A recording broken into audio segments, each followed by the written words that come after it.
জয়গুরু বন্দে পুরুষোত্তমম। কেমন আছেন আপনারা সবাই? আপনাদের সকলকে আরও একবার স্বাগত জানাই আপনাদের এই চ্যানেল ভয়েস অফ লবঙ্গতে। আমি এখন রেকর্ড করতে বসছি আজকের গল্পটা, আর এখন আমাদের চ্যানেলের সদস্য সংখ্যা 649 জন। আশা করছি যখন পোস্ট করব তখন 650 ক্রস করে যাবে। আজকের গল্পের বিষয়বস্তু হচ্ছে কিভাবে মজায় মজায় দেবীপ্রসাদ মুখোপাধ্যায় এবং তার পণ্ডিত মশাইয়ের মধ্যে কথোপকথনের মাধ্যমে আমরা জানতে পারি যে নিরামিষ আহার গ্রহণ করা কতখানি গুরুত্বপূর্ণ। আপনারা শুনতে থাকুন, আশা করি আপনাদের ভালো লাগবে। আজকের লেখাটা ক্রমশ প্রকাশ্য, তবে এটা পেয়েছি আমি আলোচনা পত্রিকা ফাল্গুন 1431 মার্চের সংখ্যার একটা অংশ থেকে। এটা একটা অংশ বিশেষ, জাস্ট অ্যান এক্সট্র্যাক্ট। আমি পড়ে শোনাচ্ছি আপনাদের জন্য, আপনারা শুনুন, আশা করি ভালো লাগবে। শুরু হচ্ছে দেবীপ্রসাদ মুখোপাধ্যায়ের কলমে। শীতের সকালে।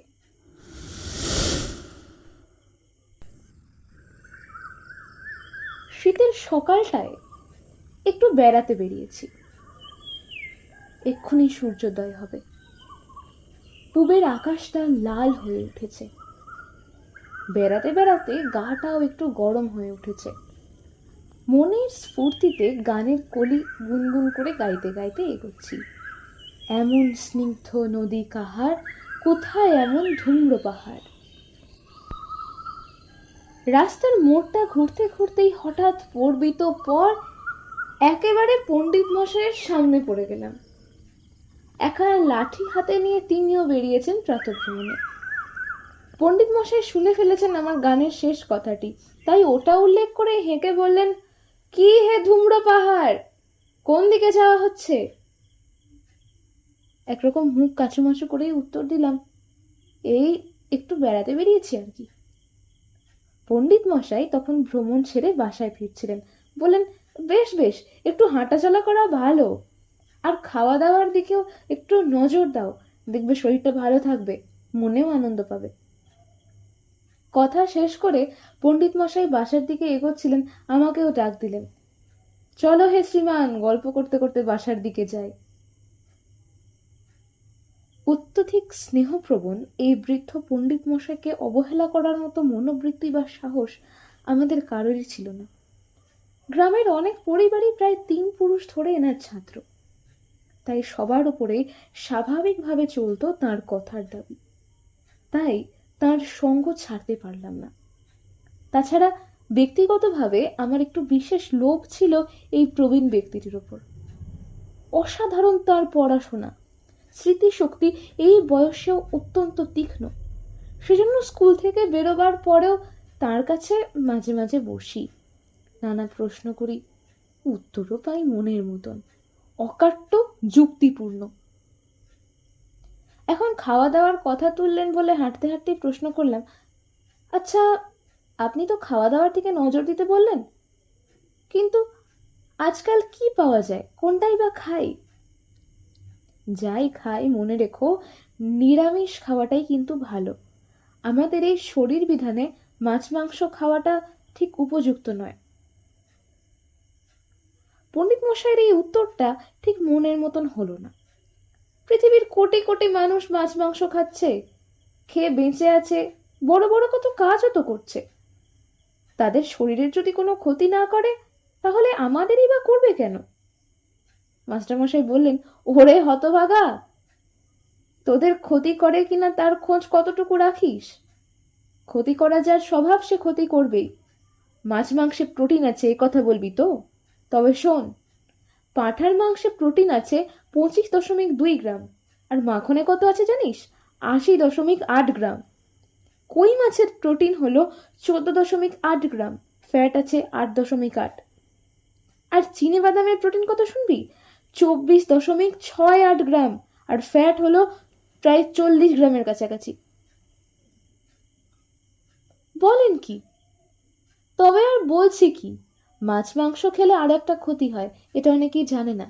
টক্সিন নামে এক রকমের বিষ আছে, জান্তব আহারের ভেতর দিয়ে সেটা আমাদের শরীরে ঢুকে যায়, তার থেকেও নানা রকম অসুখ বিসুখ করে। তার প্রমাণ কি পণ্ডিত মশাই? প্রমাণ? প্রমাণ জোগাড় করতে তোমাকে বেশি দূর যেতে হবে না। আমিষ খাওয়া লোক কোনো ঘাসের ওপর যদি প্রস্রাব করে তো কিছুদিন পর দেখবি ওই ঘাসগুলো একেবারে জ্বলে গেছে। তার প্রস্রাবেও ওই বিষক্রিয়া থাকে। কিন্তু নিরামিষ খাওয়া লোকের প্রস্রাবে ওটা থাকে না। একটু লজ্জা ঘেন্না বাদ দিয়ে যদি আর একটা পরীক্ষা করতে পারিস তাহলে দেখবি আমিষ আহারী যারা তাদের কারো কারো প্রস্রাবে বিকট দুর্গন্ধ হয়। এই কথাটা বলে পণ্ডিত মশাই নাক সিটকালেন। তারপর আবারও বলে চলেন, কিন্তু নিরামিষাশীদের কখনো এমনটা পাবি না। বললাম, কিন্তু নিরামিষাশীরা স্বভাবতই একটু ভীরু, দুর্বল প্রকৃতির হয় পণ্ডিত মশাই। নেহাত গোবেচারি ভালো মানুষ। তেজের কাজ, সাহসের কাজ করতে হলে নিরামিষ আহার চলে না, আমিষ খাওয়ার দরকার। তাই নাকি? তাই তো দেখি সর্বত্র। এই দেখুন না, জীবজগতেও যারা নিরামিষাশী শাক পাতাই খায়, যেমন এই গরু, ছাগল, উট, ভেড়া ইত্যাদি, এরা কেমন নির্বীর্য কাপুরুষের মতন। কিন্তু সে তুলনায় একটা বাঘ বা একটা সিংহ কত বলবান, বিক্রমশীল, ক্ষিপ্র, দ্রুতগামী। হঠাৎ পণ্ডিত মশাই থমকে দাঁড়িয়ে আমার দিকে প্রখরভাবে চাইলেন। তারপর গভীরভাবে বললেন, ও, এই জ্ঞান নিয়ে বিদ্বান হয়েছ? বিষয়ের সবটুকু বিচার করার ক্ষমতা রাখো না? নিরামিষাশী জন্তুর মধ্যে শুধু গরু ছাগলই দেখেছ? গরিলা, হাতি, বুনো মোষ এসব দেখনি? এরা তো শুধু শাক পাতা ফল ছাড়া আর কিছুই খায় না। কিন্তু তোদের কটা বাঘ, সিংহ একটা গরিলাকে কবে হারাতে পেরেছে শুনি? তারপর হাতিকে কায়দা মতো ধরতে না পারলে হাতিই বাঘকে মেরে ফেলেছে সুরে পেঁচিয়ে। এই ঘটনাও তো জানিস। কতকগুলো বুনো মোষ যদি একসাথে খেপে যায় তবে তাদের শিঙের গুঁতোয় কত রয়্যাল বেঙ্গলকে ভবলীলা সাঙ্গ করতে হয় তার ঠিক নেই। সবটা না দেখে যদি এক পেশে বিচার করে চলো তবে কিন্তু জ্ঞানও কানা হয়ে থাকবে। একদিক সামলাতে যেয়ে আর একদিক বেসামাল হয়ে পড়বে। কিছুতেই কোনোটা ঠিক মতো বুঝে করে উঠতে পারবে না। কথা বলতে বলতে কখন যে পণ্ডিত মশাইয়ের বাড়ির সামনে এসে গেছি তা খেয়াল হয়নি। এক মনে ওর কথাগুলি ভাবছিলাম। হঠাৎ ওর ডাকে চমক ভাঙল। এসো, চলে এসো, কাজের তাড়া তো নেই। সামনের পূবের বারান্দায় রোদ এসে পড়েছে। পণ্ডিত মশাই বারান্দায় উঠে একটা ইজি চেয়ারে বসলেন। বাবার সাড়া পেয়ে পণ্ডিত মশাইদের ছোট মেয়েটি এসে গড়গড়ায় আগুন ভরা কলকে দিয়ে গেল। কাছের একটি মোড়া দেখিয়ে পণ্ডিত মশাই আমাকে বসতে বললেন। বসলাম। বসে তাকিয়ে তাকিয়ে লক্ষ্য করছি এই গড়গড়া সেবনরত জ্ঞানবৃদ্ধ মানুষটি। ভাবছি, কিসের জোরে আজ উনি এত কথা বলছেন? দুনিয়ার অধিকাংশ লোক, এমনকি বড় বড় ডাক্তাররা পর্যন্ত যেখানে মাছ, মাংস, ডিম খাওয়ার প্রেসক্রিপশন দিচ্ছে, সেখানে উনি নিরামিষ আহারের সমর্থনে কতটুকু বলতে বা দিতে পারবেন? আমার এমন ভাবে তাকিয়ে থাকাটা লক্ষ্য করেছেন পণ্ডিত মশাই। বললেন, কি দেখছো? নিরামিষ খেয়ে কতখানি শক্তি সঞ্চয় করেছি তাই? আমার এই ৭৫ বছর বয়সেও গায়ের চামড়া এখনো ৩৫ বছরের যুবক তোমার চাইতে শক্ত, দেখো কেমন মসৃণ। বলেই হাতটা এগিয়ে দিল। আমার কোনো চর্মরোগ নেই। নেই কেন জানো? আমি খাদ্যের সঙ্গে রোগটাকে আমদানি করি না। ওই মাছ মাংসের মধ্যে দিয়ে খারাপ খারাপ রোগ ভেতরে ঢোকার সম্ভাবনা খুব বেশি থাকে। আজকাল তো বড় বড় ডাক্তার, বৈজ্ঞানিকরা বলে থাকে। কিন্তু ডাক্তাররাই তো অসুস্থ অবস্থায় বা অসুখ থেকে উঠলে নানা রকম মাছের ঝোল, মুরগির মাংস বা সম্ভব মতো ডিম খাওয়ার কথা বলেন। হ্যাঁ, তা ঠিক। হয়তো বেশিরভাগ ডাক্তারেরই প্রেসক্রিপশন তাই। কিন্তু ওই সব খাদ্যের অন্য দিকটা বিবেচনা করার মতনও ডাক্তার আছেন, তার খবর রাখো। আমেরিকায় এ নিয়ে বিশেষ গবেষণা চলছে। ক্যালিফোর্নিয়ার একটা সংস্থা আছে, তার নাম ইন্টারন্যাশনাল নিউট্রিশন রিসার্চ ফাউন্ডেশন। সেখানকার ডাক্তারেরা বহু রকমের পরীক্ষা নিরীক্ষা করে বিচিত্র সব তথ্য উদ্ঘাটন করছেন। তারা বলেন, আমিষ আহার করলে রোগ হওয়ার সম্ভাবনা বেড়ে যায় 10 গুণ। যেসব জীব মেরে কেটে খাওয়া হয় তারা তো একেবারে রোগমুক্ত নয়, এমনকি তাদের খাদ্যের মধ্যে দিয়ে দুষ্ট জীবাণু যে তাদের দেহে বাসা বাঁধে। তারপর তুমি তাকে যতই গরম জলে ফুটিয়ে সেদ্ধ করে নাও না কেন, সবটা যায় না, কোনো কোনো জীবাণু মরেই না। পরে যখন সেটা খাওয়া হয় তখন তার সাথে সাথে ওই রোগের জীবাণুটিকেও গলার্ধকরণ করা হয়। এইভাবে যক্ষা, ক্যান্সার প্রভৃতি মারাত্মক রোগ মানুষের শরীরে প্রবেশ করে। এরা পরীক্ষা করে দেখেছেন নিরামিষ আহারের ফলে 97% করোনারি অ্যাটাক এড়ানো যেতে পারে। তাই তো শারীরিক মোটামুটি কথা বললাম। মাংসাহারে আরো কত কি হয় দেখো, বলে পণ্ডিত মশাই গড়গড়ার নলটি ঘরে রেখে গেলেন। একটু পরে বেরিয়ে এসে একটি পত্রিকার বিশেষ স্থান বের করে আমার হাতে দিয়ে বললেন, পড়ো। দেখলাম পত্রিকাটির নাম কাউন্সিলস অন হেলথ। পণ্ডিত মশাইয়ের নির্দিষ্ট জায়গাটি পড়তে শুরু করলাম। The intellectual, the moral, and the physical powers are depreciated by the habitual use of flesh meat. Meat eating deranges the system, beclouds the intellect, and blunts the moral sensibilities. অর্থাৎ প্রতিনিয়ত মাংস ভক্ষণ অভ্যাসের ফলে বুদ্ধিগত, নৈতিক ও শারীরিক শক্তি হ্রাস পায়। মাংসাহার শারীর বিধানকে বিশৃঙ্খল করে তোলে, বোধ বৃত্তিকে নিষ্প্রভ করে এবং নৈতিক চেতনাকে ভোঁতা করে দেয়। পণ্ডিত মশাইয়ের হাতে আরো কয়েকটি কাগজ ও বই ছিল। তার মধ্যে আবার একটি কাগজের অংশ বের করে আমার হাতে দিয়ে বললেন, দেখো বিদ্যার্থীদের ওপরে এই মাংস ভক্ষণের কুফল কতখানি হতে পারে। সাহেবরা না বললে তো তোমরা কিছু বিশ্বাস করতে চাও না, কথার কোনো মূল্যও দাও না। দেখলাম এই কাগজটিও ক্যালিফোর্নিয়া থেকে বেরিয়েছে, নাম council's on diet and foods. বহু গবেষণার ফলস্বরূপ একজন ডাক্তার লিখেছেন, students would accomplish much more in their studies if they never tasted meat. When the animal part of the human agent is strengthened by meat eating, the intellectual powers diminish proportionately. অর্থাৎ ছাত্রগণ যদি মাংস ভক্ষণ না করে তবে তারা তাদের পড়াশোনায় বেশি সাফল্য দেখাতে পারবে। মাংস ভোজনের দ্বারা মানুষের দৈহিক গঠন যখন শক্ত করা হয় তখন ঠিক আনুপাতিকভাবে তার বোধ শক্তি হ্রাসপ্রাপ্ত হয়। পড়া শেষ করে মুখ তুলে তাকিয়ে দেখি পণ্ডিত মশাই আমার দিকে চেয়ে মৃদু মৃদু হাসছেন। স্নেহের সুরে বললেন, আরো দেখতে চাস?